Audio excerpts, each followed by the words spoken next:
Welcome to the Owning Your Sexual Self podcast. I'm your host, Rachel Main, awesome wife and dog mom for life. I'm a sex therapist turned sex coach, and I run a successful business selling relationship enhancement products. I absolutely love talking about all things sex. So you can expect this podcast to explore all things related to women's sexual health because that's what I'm here for. I'm here to help you discover and embrace what brings you pleasure so that you can own your sexual self. If that sounds good to you, then keep listening and let's fucking do this. Wow, y'all, I feel like I basically have my first ever celebrity on with us today. I am so excited for you all to hear from Alexa Martinez today. Listen, I've said this so many times, but in the wonderful world of Instagram, I somehow, some way stumbled across Alexa's profile. And I have to say, it has completely changed my life. Alexa is a very huge part of the reason why I've become a sex coach in the last 6 months. Why in last week's episode, you heard me, I talked about that transition from therapy to coaching, and Alexa has helped me. Oh, God, I am literally forever grateful for this woman, and I'm so excited for y'all to hear from her today. We're going to be speaking specifically about something that she created called the Relationship Board Meeting, and I'm really excited to be able to dive deep and ask all of the questions and get through the ins and outs of this thing because it is something that can be a total game changer in your relationship. And so a little bit about Alexa before she jumps on here. Alexa is also a sex and relationship by design coach and a sex coach business mentor on a mission to reform sex education and sexuality expression across the globe. She is from the deep south of Louisiana, and if anybody knows how to bust through taboos regarding sex, let me tell you, it's fucking her. Like, it is her through and through. She's known on Instagram as that sex chick and really all throughout social media. And she is the founder of That Sex Group, a New York Times featured community with love, sex, and relationships as a central focus. When I say that this woman has done amazing, amazing things throughout her career, like I said, she's not only that sex coach that's helping individuals within their sex and relationships, but also she helps other sex coaches become the best sex coaches that they can be, and she provides that business mentorship role for them, which is, again, how our paths have crossed. So Alexa, she speaks so much and teaches so much with intention on various subjects that have literally anything and everything to do with sex. So that's a huge piece of this relationship board meeting that we're going to go through today. It's talking about things like sitting down with your partner and really planning out what your week is going to look like, planning out that intimate time that you can spend with one another, even looking at if you're a female, if you're someone that goes through a menstrual cycle every month, really looking at what phase you're going to be in that month and having your partner be a part of that conversation so that you can both sort of adapt to each other better and have a more fulfilling, happy relationship. It also helps you look at what commitments you have coming up. It has you even look at the freaking weather, right? Like, okay, the weather is going to be shitty this week. Here's what we can do instead. Or the weather is going to be amazing this week. So here's what we're going to do to take advantage of this. Especially if you're here in Michigan where, you know, we get 4 seasons every year and it's like you really have to plan a lot of things around weather. So without further ado, I know I don't want to ramble on, but here is the Alexa Martinez, again known as That Sex Chick. Ready as we'll ever be, right? I think so. All right, here we go. Okay, Alexa freaking Martinez. I'm so excited to have you. I'm so excited to be here. I didn't realize that I got a new middle name. Yes, I should have said Alexa fucking Martinez because I mean that's definitely more Rachel. But I just recorded your intro before you got on, and I was like, I feel like this is my first celebrity interview on the podcast. That's hilarious and adorable, and thank you. Yes, of course. I also am happy to have you because I think that there's some people that might follow on social that might think that I make you up because I talk so highly of you and always express gratitude for the way that our paths cross and how you've helped me become this sex coach. So now here she is, y'all. Like I'm not making her up. She's a real life human. Yeah, I'm a real girl. I'm a real girl. I love it. So when we started working together and even talking, you speak so much about this relationship board meeting. And when I heard it, I was like, okay, what is this relationship board meeting? Of course, I'm pretty sure I went to your website at least 10 times to download it, 10 different times, not realizing that when you download it, it actually gets sent to your email. So, shout out to anybody that goes to download this relationship board meeting for free on Alexa's website. It gets sent to your email. So you just search back and you can find it anytime you want. Or you can submit your email 10 times like me if you want and use different emails even. So whenever you send out an email blast, I get it. And no, I'm not kidding, all 8 of my emails that I have set up. So you're in it for real. So first, how can people get this relationship board meeting that we're going to be talking about today?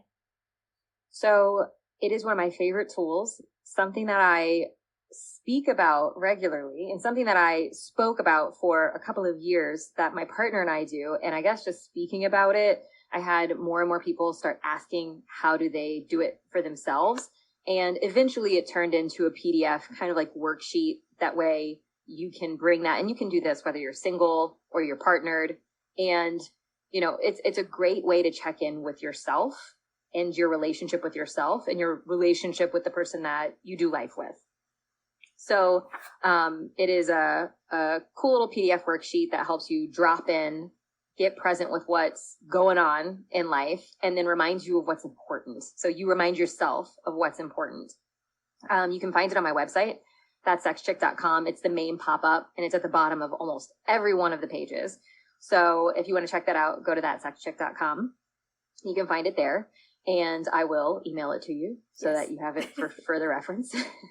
Yes, you will have it forever. And I'm telling you, it's something that you will want to have printed off. I know myself, when my husband Danny and I sat down to do this for the first time, I felt so official because I had it printed out. And I'm like, okay, here we go. Here it is. This is the thing. We're going to have a relationship board meeting tonight. And he looked at me like I was a little crazy. Do you hear that often from people that you work with, that when they bring this up to their partners, they don't fully understand it? Well, I think, I've done podcast episodes on this subject and this topic, and Jordan and I, my partner and I, have spoken a lot about it publicly.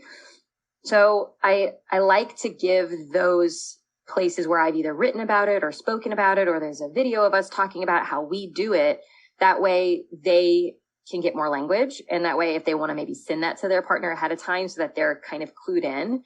But I get people that ask me whether it's about the board meeting or the want, will, won't list, which is another resource of mine that not even just a resource of mine, but a resource of sex educators and sex therapists. And we use those a lot, because we just got to get people talking. We got to get people in touch with what they're feeling and what they're experiencing inside of their bodies and their minds and their hearts. And we got to help them with language to be able to communicate it so that they can live the life that they want to live. So they can move through the sticky stuff so that they can express what they actually do want and desire, and also express the boundaries. And so I love all of these resources and these tools that we get to use to help people live better, more pleasure-filled lives. And people sometimes, whether it's any of the resources, will come and say, how do I bring this up to a partner? How do I share this with them without them feeling like they're not enough? And how do I share this without getting overly emotional? How do I share this in a way where my partner is actually going to receive it and want to do it with me instead of shut me down? And I think that the best course of action is vulnerability. And that is not easy for a lot of people. And it looks a little like this. Hey, babe, I listened to this podcast with Rachel and that sex chick, Alexa. And I listened to this podcast. They were talking about this cool thing. It's for people in relationships. And I just got to thinking, once I heard this podcast, I just got to thinking that I would really like to bring more intention into our relationship. Like, there's room for opportunity for us to grow, for us to connect more, for us to really get more out of our relationship. And I think that our relationship is really great as it is. And I think that it can be even better. And I would love to go through this activity. I've only looked at it. Of course, I've never done it before, but I would love to go through it with you if you're open to that. So you basically share what's on your heart and what's on your mind and why you want to do it, and say, it's because I want to feel more connected to you. Like, who is going to say no thanks to that? Mm-hmm. I want to talk about the kind of sex that we are having. I want to talk about and just like open the communication. That way we know what's up. And you can say things like, and here's another level to the vulnerability, is you can say, if you're open to it, I'd love to do this with you. And before you say yes or no, I just want to share, I'm a little afraid. Like, this was hard for me to ask this, and I'm a little afraid that you'll tell me no. I'm a little afraid that you'll say that this just isn't for you. I'm afraid that, and you just share the things that are fears that are under the surface, that you'll dismiss me, that you will say no, and then I will wind up taking that as you don't care about me and us. I'm afraid of those things because I love you and I want to feel connected to you. So if you're open to it, I'd love to do this thing. So I'm in. Yes. Yeah. I like to think I'm a master at bringing up hard conversations. Yeah. I'm like, I just sit in your vulnerability and your power, sit in your femininity. If you are a woman bringing this up to your male partner or your partner in general, and you share what's on your heart, and you share those fears, and you share it in a way that's like, I bear it all for 15 minutes while I tried to enroll you in this thing. And if and if there's a moment of like, this is just not for me, and they say no, then know that you showed up, and what they are moving through is theirs and only theirs to move through. And you can be as supportive as you can be, but generally speaking, like, that's something for them to come face to face with. Whatever comes up for them that has them put up a wall, you can only do so much and go so far. So, but if you're listening to this show, I'd like to think that you and your person are like working on things, and you're talking a little bit more. Maybe you talk a lot. And so it's like, hey, I want to do this thing. It's going to make sure we have adventure in our week. It's going to make sure we have amazing sex in our week. Let's do this thing. I'm like, all right, cool. I heard adventure and sex. Let's do it. Yes. And I love that one thing that you said is like, we just have to get people talking. And, we know from the work that we do, that is, communication is the most important thing within a relationship. I remember when I was working in the therapy practice, I would get people coming in for sex therapy. They come in and they sit on the couch with their backs turned towards each other. Like, they literally can't even look at each other, let alone speak to each other, but they're there to work on their sex life. Well, yeah, you got to get them talking first, right? You have to be able to look at each other and love each other and hold that space for each other. And I freaking wish I would have had something like this relationship board meeting, because it is something that is so digestible. And even if somebody's sitting down to do this, you don't necessarily have to do all of the components to it. It really is something, like you call it, creating their sex recipe for the week. It's like they can pull just bits and pieces from that and make that week that they're stepping into the best week that it can be. And it's going to be something that works for both of them, which I also love, because both partners get a say in what goes into this thing. All right, so full disclosure, when I first sat down to do it, I am not the type of person that feels things well. And oftentimes in our work together, like, okay, let's hold space, let's drop in, let's deep breaths, let's breathe it out, let's meditate. And I'm just like, mind is thinking about 20 other things. I'm like, okay, breathe. So in the beginning of this, that's one of the first things that you start with, is dropping in and doing that headspace check-in. So it has you identify a color. When you download this, you all listening, you'll see it has you identify a color of green, yellow, or red to kind of express how you're feeling. Are you energized? Are you feeling blah? Are you feeling super drained? What is it? And so when Danny and I did this, we were like, okay, so, and I was such a nerd. I was like, okay, so how are you feeling right now? I would just read right from the thing. Again, I was super official with it printed out. Yeah. And I was like, okay, I'm green. What color are you? And then he's like, also green. I'm like, okay, next step. What is your intention for today? So is it okay to, when you're doing this for the first time, to feel awkward? Does it need to be something like super official? Oh my gosh, yeah, of course. It's going to be like, all right, you're sitting down to the board meeting of our relationship. I wish that there was a sexier thing to call it, but we called it this for us. And we have friends that call it that as well. And so when we talked about it, it was very casually. It wasn't an idea that, I'm going to make a resource out of it for my community. And so we couldn't think of another better name. but it does feel kind of official. Like, here's my whiteboard, sit down, grab your pen, grab your paper. We're entering the board meeting of our relationship. Yeah. But yeah, it does feel that way. And we had a way that we did it before, and then we made it into this worksheet. And then Jordan and I actually sat down and did it section by section. And it was just it was odd to do it in a more formal kind of capacity, because it was like, all right, first we start with this, and it's very casual. And so I was like, oh, we're actually going to do my worksheet this time. and when we got done with it, he was like, I loved that. I'm like, yeah, it helps hold the container. Mm-hmm. And when I say the container, it means you create like, how many other kind of edgy, almost woo words can I say? You're creating your sacred space where basically we're going into a thing. It's going to be uninterrupted. It's safe. We're going to get vulnerable. We're going to connect in through this, show up authentically and vulnerably, all the things. Mm-hmm. And then there's going to be an end and then call it container closed. Yeah. Looking at the person, it's like, you look at the person that you've been with for so long, and who knows, like, when did you get together? Are you like in your 20s, and do you have kids now? Do you have so much life? Have you gone through grief together? Have you gone through loss together? Have you moved locations? Have you grown from maiden to mother? What have you gone through and that person's been in your life? And you're not the same person. You're not the same people that you were when you first got together and you were making eyes at each other. Mm-hmm. You've grown. Mm-hmm.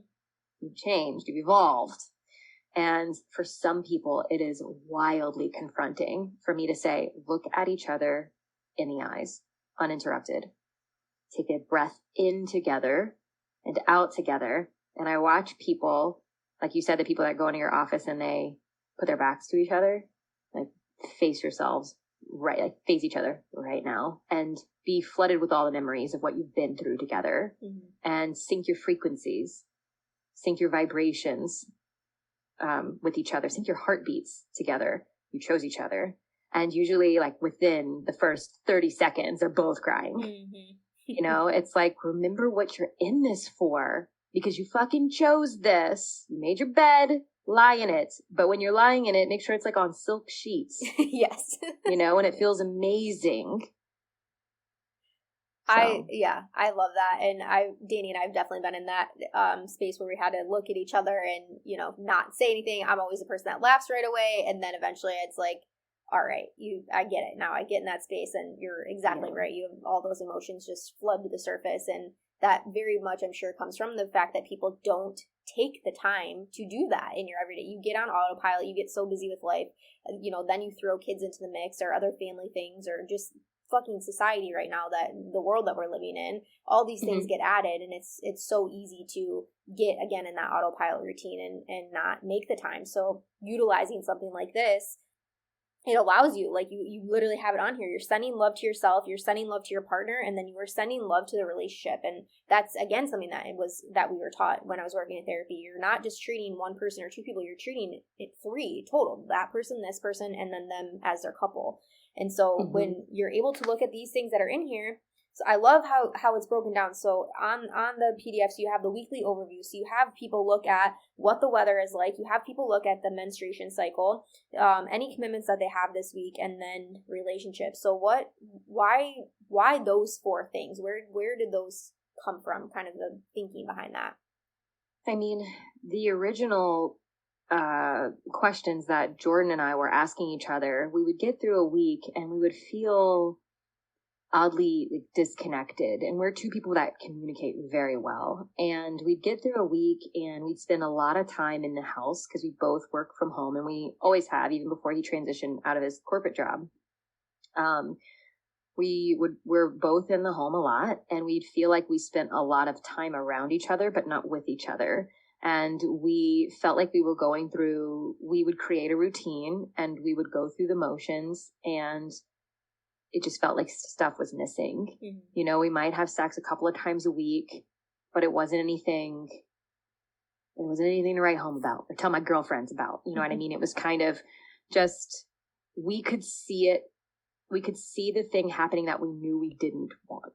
And we could see just habits from what we learned growing up the way relationships were modeled for us throughout our lives, and then how we have been in relationships in the past. It started to unfold in a very similar way. And so we said, hang on, we're not these people. We're falling into habit. We're falling into pattern. What do we really want here? We didn't want to recreate a bunch of stuff we'd already done before, because there was a reason why that stuff didn't last. It didn't work. And so if we're going to be cognizant of that, how do we start having these conversations about that right away?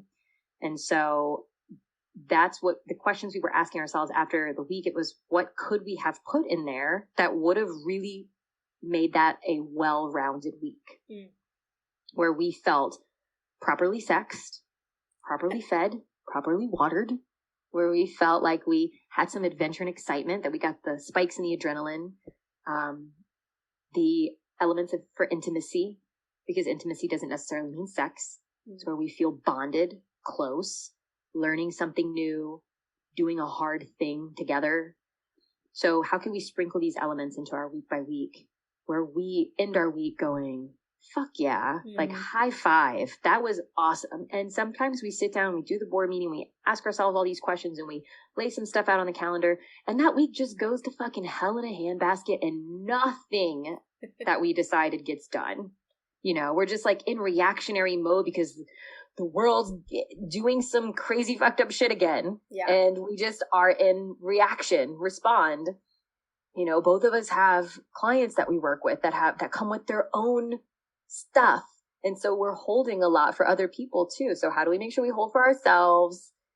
We give ourselves space to have the elements added into our relationship that really make for us like a great week, a great time together, and a deep time together, because not all of it's going to be fun necessarily, but bonding for sure. And then how do we give ourselves grace when we choose some stuff and then it doesn't happen? Yeah, for sure. And I think it's so important too. So doing this weekly, or even if somebody can't commit to doing it weekly, starting with once a month, I think is great. And just even setting that time aside to connect with your partner and talk through these things. I'm a huge proponent of, and a lot of the work that I've been doing lately is helping people be able to plan their intimacy throughout their weeks, because that's the biggest thing that one of the biggest things I get from people is we just don't have the time, we're too busy, we don't, blah, blah, blah. And my biggest thing is like, you're never going to find the time. You have to make the time, and using something like this allows you to make the time. You can see where those spaces in your calendar are open for you to be able to connect with one another. If you listen to the other podcast that I recorded with Angela Mitchell about setting up a routine and a bedtime routine for yourself, that in itself is a huge game changer to allow yourself to be on a more regular schedule, even just overall for your own personal development. Yeah. So obviously I want to dive into the sex things that are on here. And so part of, do you find that you get a lot of pushback from people when you bring up the fact of scheduling sex? Not that much. Okay. I think that it's not so crazy of an idea now. I have clients that I've worked with recently. I don't work with private clients very much anymore. I spend a lot of time in group programs and working with large groups of people. But I had some time in between the holidays where I was like, oh, well, there's people asking me for this, so I might as well do a little like dust off,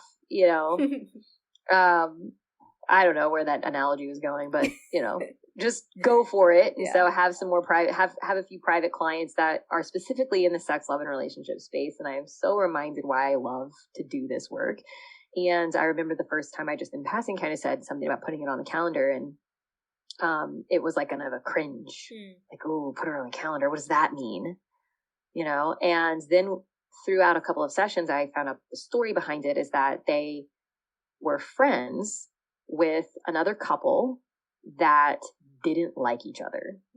And they scheduled sex because if they didn't schedule it, it wasn't going to happen. And so it was like a sex on whatever day of the week. And the way that they described it and the way that they described these people is that it was quite robotic, and it was like an obligation. It was an obligatory thing that the two people showed up for and did.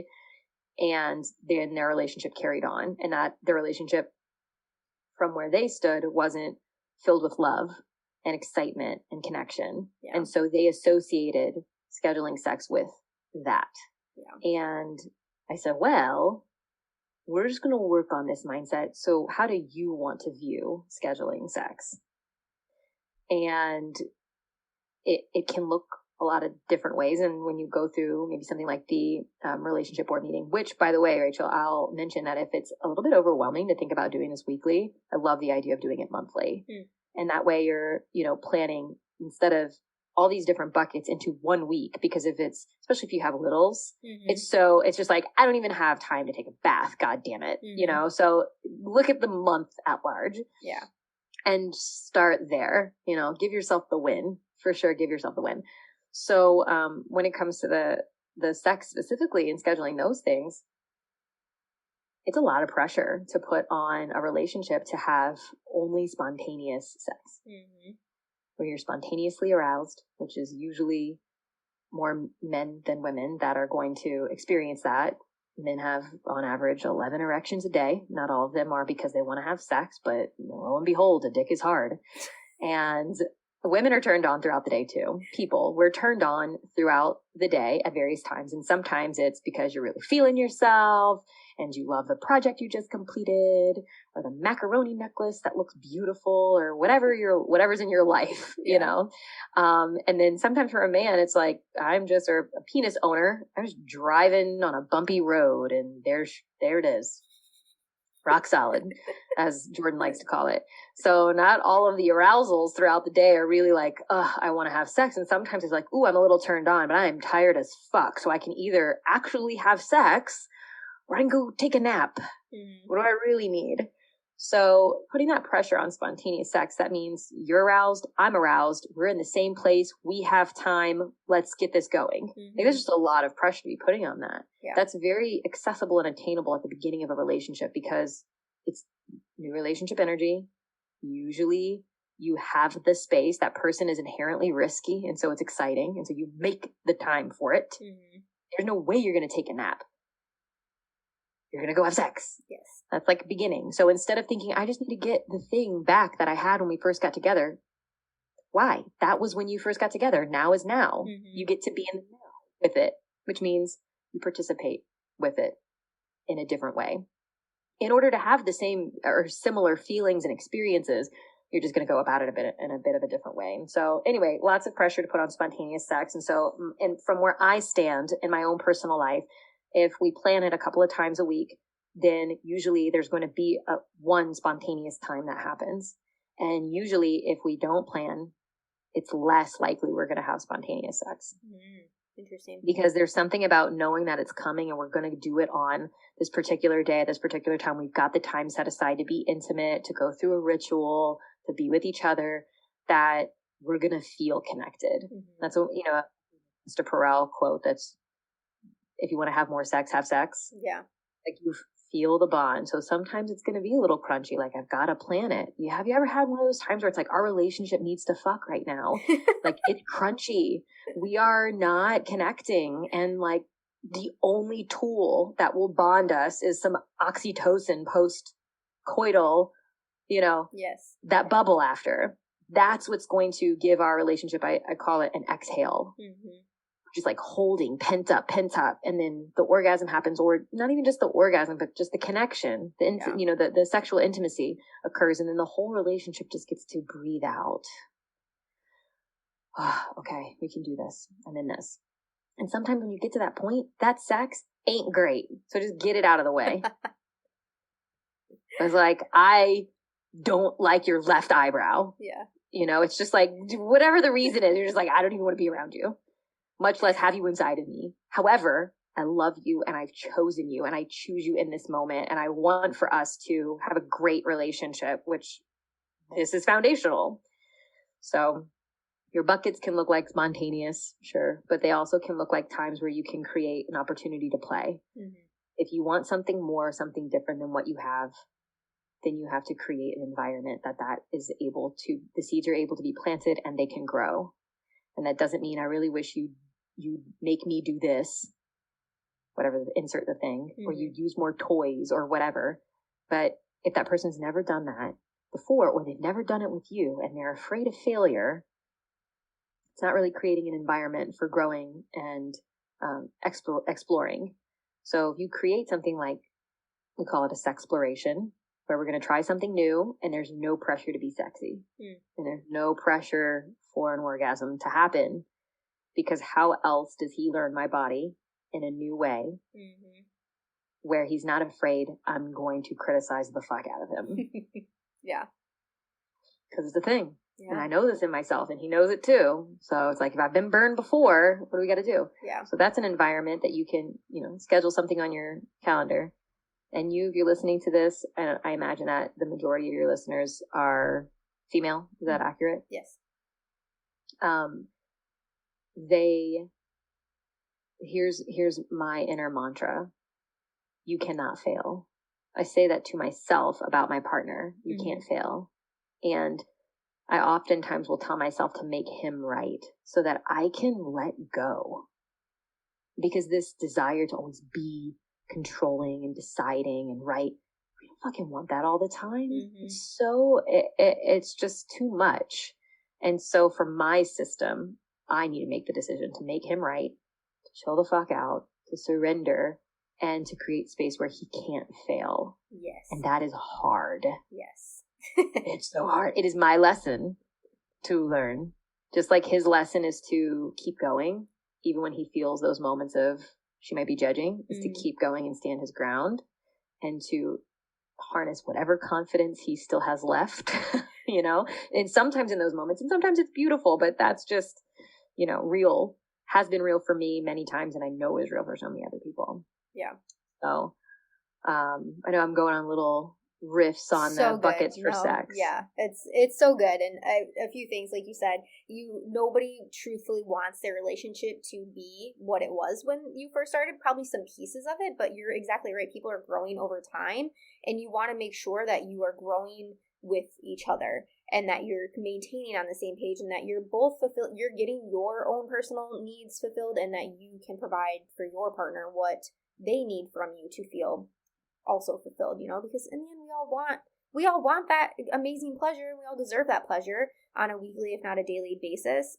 And I love that you two mentioned that the more that you schedule the sex, the more the spontaneous sex happens, because even just looking at this, I can think, okay, so if I'm doing this and I'm scheduling, a trip that we're going to go on, or we're going to schedule to go kayaking or going to the beach, that's not so much scheduling sex, but I'll be willing to bet that after spending the day at the beach with my husband, seeing him in that component and just living our carefree lives, I'm probably going to want to have sex afterwards. I might want to take a nap before and then have sex, or have sex and then go take a nap, but it's probably going to happen. So I agree. How do you want to feel about scheduling sex? Not what you have heard from another friend or you've seen on TV or anything like that. How do you want to feel when it comes to this? And I'll tell you, like, when you see this, if you haven't already looked at this, when you see this, this relationship board meeting can be very sexy, very, very, very sexy. So one of the other things that's listed on here that I want you to talk about, Lex, is the king and queen worship. Somebody's going to see that and be like, what the fuck is this? Do I get to wear a crown? What is involved? If you want the crown, sure. How we've described it, and we put that on there because it's something that's language that we use, my partner and I use. So there are times in our relationship where, we track my cycle, both of us, and it's very clear. And if you're listening to this and you or your partner has a cycle and you're not privy to what is going on in that cycle, take a little responsibility right now and decide to get that information, because it will change your life. It will literally change your life if you are present with what is going on, the subtleties that are happening inside of the person who is having the cycle. And that's whether that person has gone through menopause, has had a hysterectomy, has had whatever issues or challenges rather, go down with that particular portion of her body. Whoever is having the cycle will give you clues to how to win. Let's say how to win. And full on game changer. There are times when I am, and Jordan is very aware of it. Like, I think he can point out that window for sure when I'm ovulating. We are just in a space. And we're very connected. I feel very sexy. Of course, I'm ovulating. I'm trying to woo the person who's going to, I almost said sire. Who says that? Fathers. Anyway. And then there's like a week like last week where there's so much anxiety. I told him in the car on the ride home, he said something about how I was feeling. And I said, I'm just in a space right now where doom is very accessible. Mm-hmm. And he knows. So, and too much information, as always, I started my period today.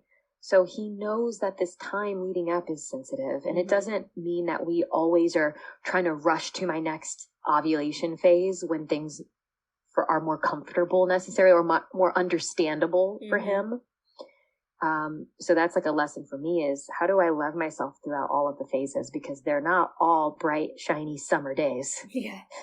I roll around in the leaves in fall, and winter when it comes to like, that week, if you want to call, the phases, the seasons. Yeah. And a great book for that, if you want to get more information, is called Wild Power. And that showcases the different phases of the menstrual cycle as seasons and how to look at it that way. And it's just great. So there are times in my cycle where sex isn't really as available to me, not just emotionally, but if you look at physically, there are dry times where female body is not lubricating or doesn't dry. Have. Yeah. We're literally dry. And so that would be maybe an opportunity where I would plan something for my partner and I would do a king worship. And you can say God worship, goddess. You can use any language that's playful and meaningful to you. And I don't know if you can hear, I know Bane makes an appearance in some of your shows. Biggie will make an appearance every now and mine. There he was in the background. So maybe I'll plan during that time where I'm not super available, but I would love to shower the person that I have chosen to spend my life with, devotion. Okay. And so that could look like a lot of different things, and you choose what works for you. But I typically do a very sensual kind of experience, meaning I evoke all of the senses. And so maybe I set up the room with the flameless LED candles because those are the safest. And maybe I bring out the blindfold and I create an environment where I say, this is all about you. I'm not in it for me. This is not, I'm going to get you off and then you've got to get me off. This is not reciprocal. This is me in devotion to you. And it's not just to make you feel good. It's so that I can surrender into my feminine and so that I can create a space where you are receiving and you are, you feel loved. And I think that that's really special. And it is way beyond just a regular old blowjob. And it doesn't necessarily mean that you have to do oral sex or have sex. You can do whatever you want. It could be you run a bath or you rub his feet or you whatever. And it's just a particular time where it's in devotion to the person that you love and vice versa. So what they could do for you, my favorite form of, let's say goddess worship or queen's worship is I love when he registers, especially that week before my period. And he's like, how about a bath? And he rinses, because he does all the things. He rinses out the bathtub because he knows that like there's usually like dog hair, like something in there. And I get grossed out by like stuff floating. And so he knows. He goes and he's like, I'm going to rinse the tub out. Like he makes sure that he'll even tell me that so that I don't, automatically start trying to critique and judge. So that I'll rinse the bathtub, I'll put the warm water, I'll put salts, and then he'll even say things like, what essential oil do you want in it? Because we have a few different ones. And so I'll say a couple things and he'll put the candles in the bathtub and he'll have the towel, a clean towel set up. He'll do these things and it's just ways that I get to feel loved. And there's not pressure for me to perform in any way. And if sex winds up happening after that, because we start with intimacy, then it's a win. But it was a win either way. Yeah. So that's more or less what we describe God and goddess worship. And it can look different week to week, month to month.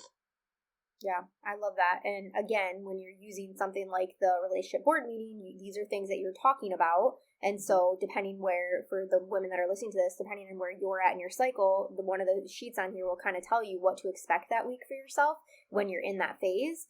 And then you're on the next page, then you can pull the thing. So if it is that dry phase that Lex was just talking about, then maybe you do practice the king worship that week or God worship that week. That way you're still feeling fulfilled and you're allowed to be just in your dry feels, if you will. Or, do whatever you want to do. And if you forget any of this, you can always go back and re-listen to this, but there is a resources page at the end, sort of like I like to call it the definition page. So for all the shit that's on here that you're like, what is this? She breaks it down for you. I'm telling you, this is a really, really well thought out handout for sure. So my favorite thing that's on here and that I'm so excited for people to hear about is the sex magic ritual, or just sex magic in general. I think people see that. I know I was the person that saw, I'm like, what is this? And lo and behold, I had been doing it for a few years now. I just called it something different. But can you explain what is sex magic? Sure, absolutely. And I'll just say, this is a big topic. Mm-hmm. It can be a big topic of conversation. You can just skim the surface, which I'm really going to do here in describing it. But you can go, there's the rabbit hole. Yes. It is the really deep rabbit hole if you want to. And a little bit further down the rabbit hole, not way down there. I did a whole episode on my show. If you look up That Sex Chick, the podcast, and look up sex magic, then I do a step-by-step on how to create a ritual. So just throw that out there. If I say this and we're talking about this and you want more, then I did a whole episode there that you can listen to, and you can ask me questions. Shoot me a DM, drop into my DMs. It might take me a week and a half to respond, but I will. Just depends on what day. Just depends on where I'm at in my cycle. So sex magic, very basically put, is leveraging and utilizing your orgasm or your orgasmic energy to create things. So building up the energy of orgasm, pleasure in the body, the energy point that it comes from in your body, where you literally create life, is what you can manifest your dreams. You can manifest things into your life with that. And some people listening to this will be like, I'm done. Yeah, this podcast done. She woo as fuck. Yeah, like this is where I make my exit. Peace. See you never, Rachel.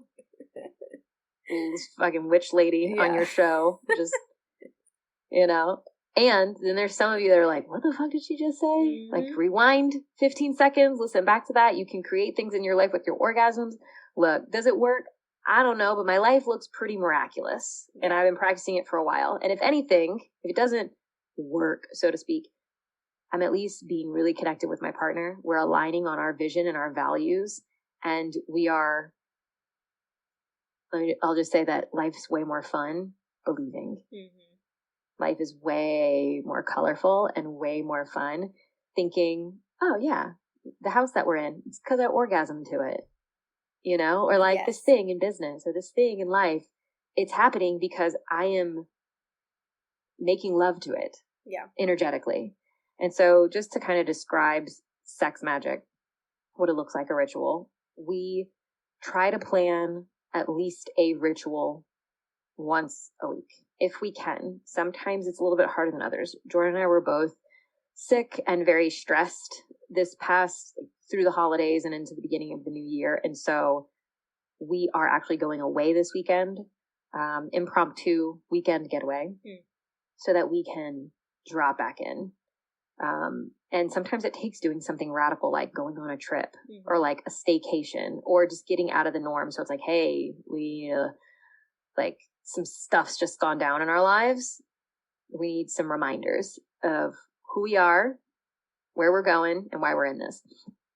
So we're going to plan a ritual during this weekend. And what it looks like regularly is we set aside, not everybody's going to have 2 hours to put aside. Maybe you have 30 minutes or an hour or something like that. And you set a scene. So you start very ritualistically, meaning you go through a series of steps. And so you light a candle, maybe you light Palo Santo or sage or something to clear the room. You spray rose water spray in the air, something like that. And you make it feel fresh. Make sure the space is all nice and clean.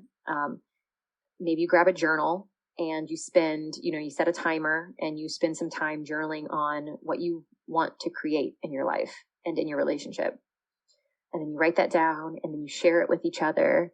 And then you talk about like the main points, your intention for the time that you are going to be spending together. You share that with each other and then bring that into your lovemaking. Mm. So some people, like a lot of people, when they have sex, they're thinking about the actual act of sex in order to get off.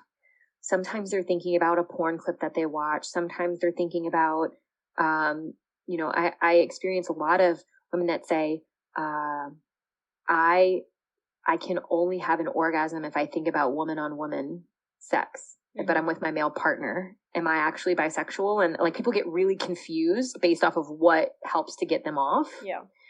And I say, well, if you only date men and you really like men and that's what you want, then like it doesn't really matter. This is just a thing that you find like a turn on, and maybe you don't actually want to have sex with women and it's better in fantasy. Maybe it's just the type of porn you like. Like there's just so many nuances and different things for like what turns people on, and sex in and of itself, all the sex typically turns people off, turns people on. So, anyway, what I'm saying is that a lot of times people bring those images into their mind and that's what they wind up having an orgasm to. But what if you were to orgasm to the bank account, your bank account, you opening it and it's saying the amount of money that you've always ever wanted it to say? Mm-hmm. What if you have an orgasm to that? As if you can see yourself in the future putting in your login information, letting the page load, and then it's showing up the number you've always wanted to be in there, that you haven't worked out. Or what if you go into a future memory, a vision of sorts, and you see yourself inside the home, that home, the one that feels that particular way, and you conjure, just to be a little extra witchy here, you conjure the feelings, what's around you, and you orgasm in those feelings and in that energy. And so that's what you bring into your lovemaking is your intention, what you want to call in. Mm-hmm. And then you have an orgasm to that. Not the porn clip, not staring at the penis going in and out of the vagina or whatever the orifice. Make this relevant to you. You're listening. And, instead of orgasming to all these other things, this, the guy you dated before. Mm-hmm. Or whatever's playing in your head, spank, bank, wank, bank, whatever you want to call it. So you orgasm to your dreams instead. And then once you are done with sex, go back to the journal, write about it, or debrief, talk about it with your partner. Other elements, which there's so much you can put into the practice itself: massage, breath work, some tantric practices, which are different positions and breathing. You can really make a full ritual and when I say ritual, it's like, okay, I light the candle first, then I do this next, then I do this next, then we do massage, and you just do things in a very intentional order. Mm-hmm. And then the last thing that you do was the first thing that you did, blow out the candle, right? So it's like kind of like going like a wave in a sense.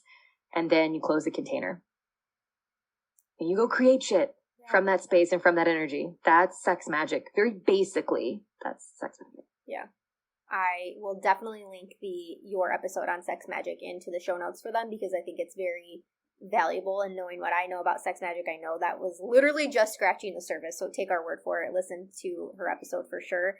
But yeah, so for a long time, I had never even thought of including my partner in something like this. I've always done it solo. I would always refer to it as masturbation manifestation, to the point where now my very close friends are like, hey, can you just go masturbate real quick to the fact that it's like going to be sunny tomorrow? I'm like, you guys, come, like, I'm trying to create shit for myself here. Like, go masturbate yourself to the sun, all right? But it's... How about masturbate in the sun? Yeah, yes, perfect, yeah. But yeah, like Lex said, it's like believing is way more fun. And I think when you're doing practices like this, the word believe and believing is a huge component of this, because if you're doing it and the whole time you're just like, this is bullshit, you're not actually, it's not probably going to work. Because I've definitely been there before too, you know, in my own personal practices. It's like, okay, I'm doing this, I'm thinking about this, and yeah, I'm going to get off, but it's not real. It's not going to happen. So having that belief, I think, is a big component of it. Yeah. And if you think about this and you're like, doing that whole deal with my partner, like, and you just like kind of like, oh, even just bringing it up is just like too much. Just like Rachel said, do it with yourself. Yeah. Practice doing that with yourself, because before I ever had Jordan in my life, I was masturbating to the idea of him. Mm-hmm. You know, I was doing a self-pleasure, orgasmic manifestation practice for myself and with myself. I'd journal, I'd set my intention, I'd give my whole body with my hands, my whole body touch, pleasure, sensation, and then maybe even I would put a blindfold on to take that away, you know, to take the sight away, so that I wouldn't judge myself for any little thing that I like couldn't see, because sometimes that creeps in, you know, the mental stuff of like, do I look weird a certain way with a partner? That shit creeps in with self-pleasure too. Mm-hmm. And so if you blindfold yourself, you remove that, you know, potential judgment, because you go within. Blindfolds are one of my favorite sex toys. It helps you go within. Mm-hmm. And so, yeah, you can do that with yourself, and you can do everything. You can make everything happen. Yes. With your orgasm. Make all your dreams if I may come say true. So. Mm-hmm. This was so good. Definitely. I know for the regular listeners, like, wow, this is a long episode, but I'm here for it.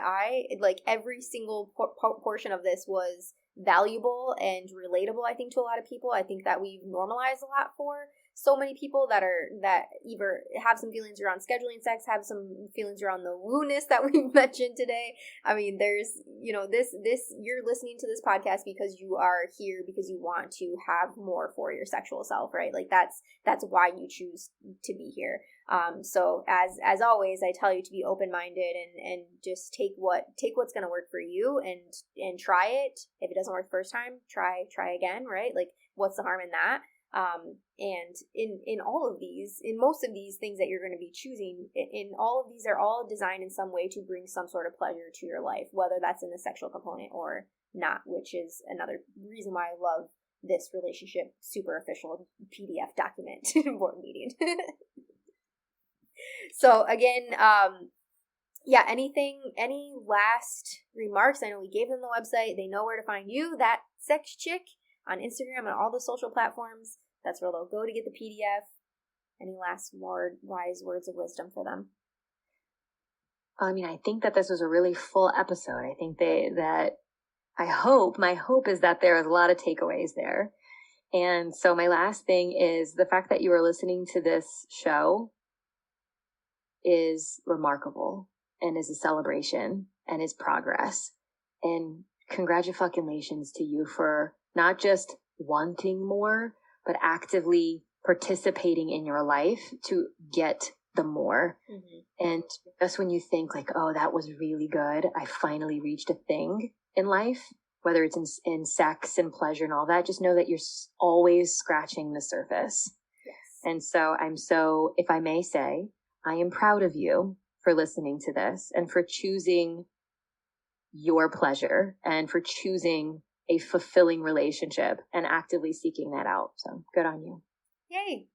Awesome. Thank you so much again, Lex, for being here today. I appreciate you, and who knows, you might see her again on another podcast episode, but I know definitely after today, you will definitely go follow her on Instagram because she's an amazing person. And if you do any of these things, if you download the relationship board meeting, if you're starting to incorporate them into your life, please take screenshots, send them to us. We love seeing things like that. We love hearing how our episodes make a difference in your lives and help you be more sexual. So definitely sharing is caring. Thank you so much for listening to today's episode. If you loved it, be sure to subscribe so you never miss a thing. And if you loved it so fucking much, be sure to leave a 5-star review.